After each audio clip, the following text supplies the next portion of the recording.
हर वक्त कड़क न्यूज आपके साथ।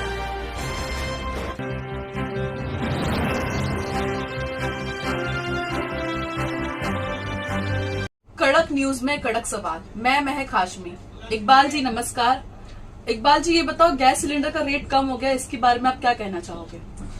गैस सिलेंडर का रेट कम हो गया। जी। इलेक्शन आने वाला है क्या? 2024 करीब आ गया क्या? तो मैं तो कहता हूं अगर ऐसे अगर रेट अगर कम होते रहे तो साल के 12 महीने इलेक्शन होता रहे ना, तो रेट तो कम होते रहेंगे।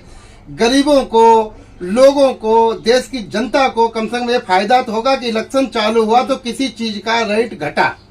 तो मैं तो कहता हूं कि पूरी साल इलेक्शन का ही माहौल चलता रहे और आम जनता को, जो हमारे देश के लोग हैं, कम से कम उनको एक फायदा तो होगा कि गैस सिलेंडर का भी रेट कम होगा, तेल का भी रेट कम होगा, साग सब्जियों का भी रेट कम होगा, जो घरेलू सामान है जैसे दालें हैं, तेल है और वगैरह वगैरह बहुत सारे आइटम होते हैं जो आप खुद लाती होंगे, आपको पता है। जी जी। तो कम से कम इलेक्शन के दरमियान अगर ये कम हो रहा है, इससे बेहतर और क्या बात होगा। मैं कहता हूं कि इलेक्शन का आने का वक्त 2024 बहुत करीब आ रहा है और इलेक्शन भी आ रहा है जी।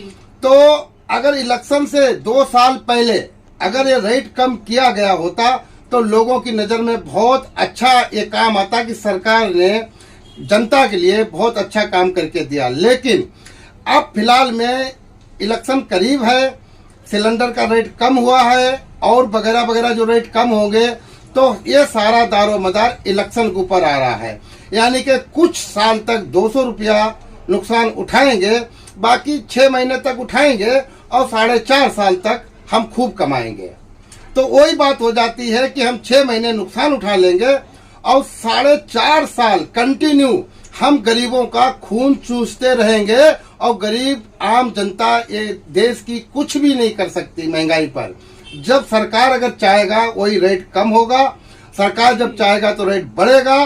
तो हमारा मानना है और कहना भी है कि अगर रेट इलेक्शन से पहले कम हो रहे हैं तो मैं तो कहता हूं कि साल के हर महीने में जो 12 महीने होते हैं तो उस 12वें महीने में हर महीने में इलेक्शन का दरमियान चले और लोगों को कम से कम महंगाई से राहत तो मिलेगा। तो मेन चीजें है, अगर इलेक्शन के वजह से अगर रेट कम होता है तो देश को ये कुछ फायदा नहीं, आम जनता को कुछ फायदा नहीं। अगर इलेक्शन के बाद ये रेट फिर बढ़ जाएगा तो देश की जो जनता है वो पिसके रह जाएगा। जी जी। अभी आप सुन रहे थे इकबाल जी। देश दुनिया की खबरों के लिए जुड़े रहिए कड़क न्यूज नेटवर्क के साथ। धन्यवाद। ऐसे ही देश और दुनिया भर की खबरों के लिए देखते रहिए कड़क न्यूज नेटवर्क। लाइक, सब्सक्राइब और शेयर करना ना भूलिए। धन्यवाद। हर वक्त कड़क न्यूज आपके साथ।